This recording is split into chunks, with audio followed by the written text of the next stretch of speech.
Buenos días, profesor y compañeros. Somos estudiantes de Economía 1. Mi nombre es Gonzalo Hidrobo. Mi nombre es Manuela Paz. Mi nombre es Alison Villegas. Mi nombre es Mateo Rosero. Mi nombre es Ana Peñafil. Hola, bienvenidos a nuestra exposición sobre el riesgo país y su impacto en el Estado ecuatoriano. En los próximos minutos abordaremos su importancia, su evolución en los últimos años con datos oficiales del Banco Central del Ecuador y qué acciones se pueden tomar para reducirlo significativamente. Comencemos por entender qué es el riesgo país y por qué nos debe importar a todos. Bueno, yo les voy a hablar qué es el riesgo país. El riesgo país es un indicador financiero que mide la probabilidad de que un Estado no pueda cumplir con el pago de su deuda externa. Se calcula como la diferencia entre los intereses que pagan un país por sus bonos y los bonos del Tesoro de Estados Unidos, considerando los más seguros del mundo. Mientras mayor sea el riesgo país, más costo le resulta a Ecuador acceder a financiamientos internacionales. Ahora yo les voy a hablar sobre la importancia del riesgo país para Ecuador. Este indicador es fundamental para el Estado porque afecta directamente el costo del endeudamiento público. Cuando el riesgo país es alto, el Ecuador debe pagar intereses aún más altos para obtener préstamos, tanto el sector público como el sector privado. Además, un riesgo elevado ahuyenta la inversión extranjera, frena proyectos productivos y afecta a la creación del empleo. Por eso es también un reflejo de la confianza que los mercados tienen a la economía del país. Relación con la economía y la política. El riesgo país está influenciado por diversos factores: la estabilidad política, la sustitución fiscal, la gobernabilidad, el precio del petróleo y las decisiones económicas del gobierno. Por ejemplo, si hay incertidumbre electoral o se percibe debilidad institucional, el riesgo país va a tender a subir. Lo mismo ocurre si aumenta el déficit fiscal o la deuda pública crece sin control. Así, este indicador nos indica que dice mucho sobre la salud económica de un país. Transición hacia la evolución histórica. Con esto claro, ahora analizaremos cómo ha evolucionado el riesgo país de Ecuador en los últimos años, con base en datos oficiales del Banco Central del Ecuador. Veremos los momentos críticos, sus causas y cómo ciertas decisiones han influido positiva o negativamente en este indicador. Datos de riesgo país desde 2016 hasta el 2020. En el 2016, el riesgo país de Ecuador rondaba por los 997 puntos básicos. Era alto, pero estable. Sin embargo, en 2020, por la pandemia, alcanzó sus niveles históricos y más altos al punto de llegar a los 2.386 puntos. La caída del precio del petróleo, la falta de liquidez y la incertidumbre sanitaria y políticas, factores claves para este incremento dramático. En ese momento, conseguir financiamiento para el Estado fue extremadamente difícil.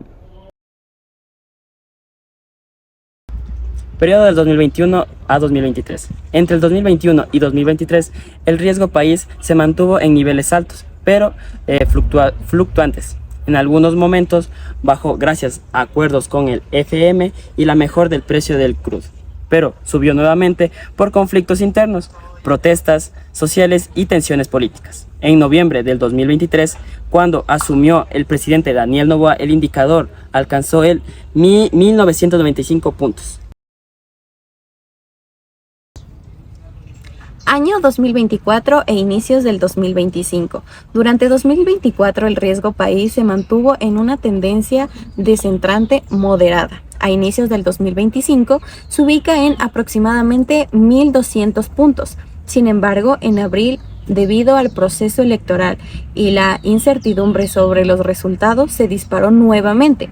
El 8 de abril de 2025 alcanzó 1.840 puntos, según datos del Banco Central del Ecuador. Bajada reciente y mínimo del 2025. Afortunadamente, después de las elecciones y una mayor claridad sobre las decisiones políticas fiscales del nuevo gobierno, el indicador empezó a bajar. Para el 20 de mayo del 2025 ya se encontraba en 995 puntos y el 12 de junio se registró el mínimo de este año, con 859 puntos básicos. Esto demuestra que la estabilidad política y la disciplina fiscal tienen un efecto inmediato en la recuperación del riesgo país. Análisis de la evolución. En resumen, el riesgo país ha oscilado entre picos de casi 2.400 puntos y mínimos por debajo de 900, según el contexto político y económico.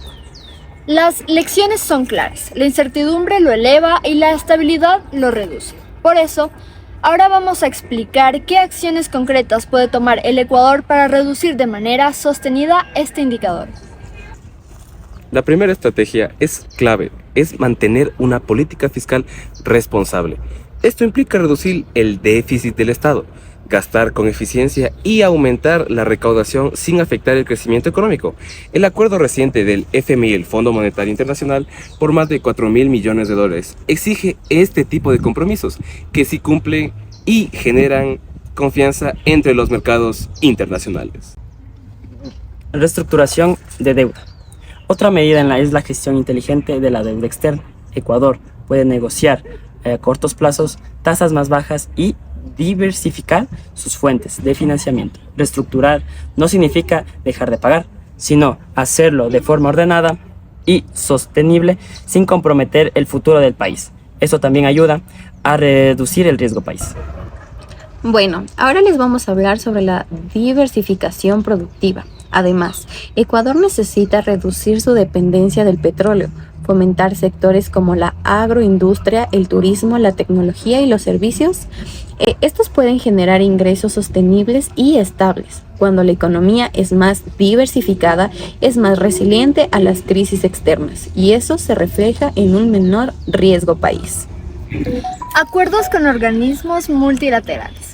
Ecuador también debe fortalecer sus relaciones con organismos internacionales como el FMI, el Banco Mundial y la CAF.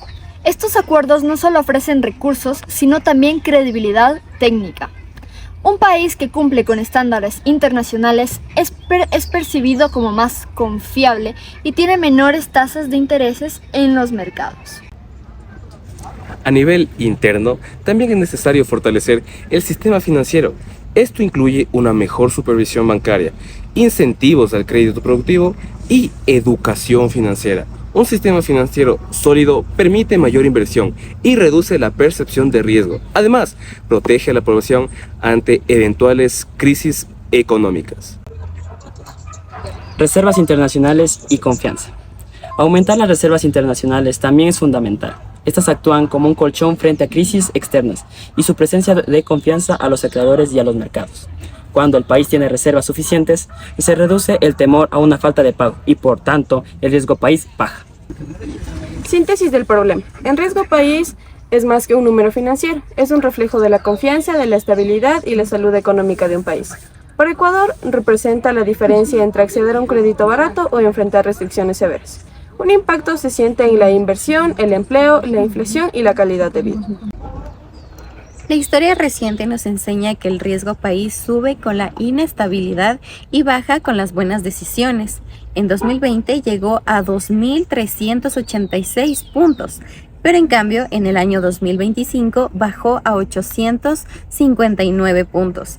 Esto demuestra que con políticas responsables y diálogo político es posible mejorar la imagen del país y reducir el costo de financiamiento.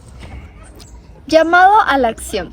Por eso es fundamental que el Estado y el sector privado y la ciudadanía trabajen juntos por un país más estable, transparente y productivo. Solo así lograremos un desarrollo sostenible, acceso a mejores oportunidades y una economía más fuerte y resiliente. Y esto ha sido todo. Gracias por acompañarnos en esta exposición. Espero que este análisis sobre el riesgo país y su impacto en el Ecuador haya sido claro, útil y motivador. La solución está en nuestras manos y el futuro económico del país depende de las decisiones que tomemos hoy. Muchas gracias por su atención.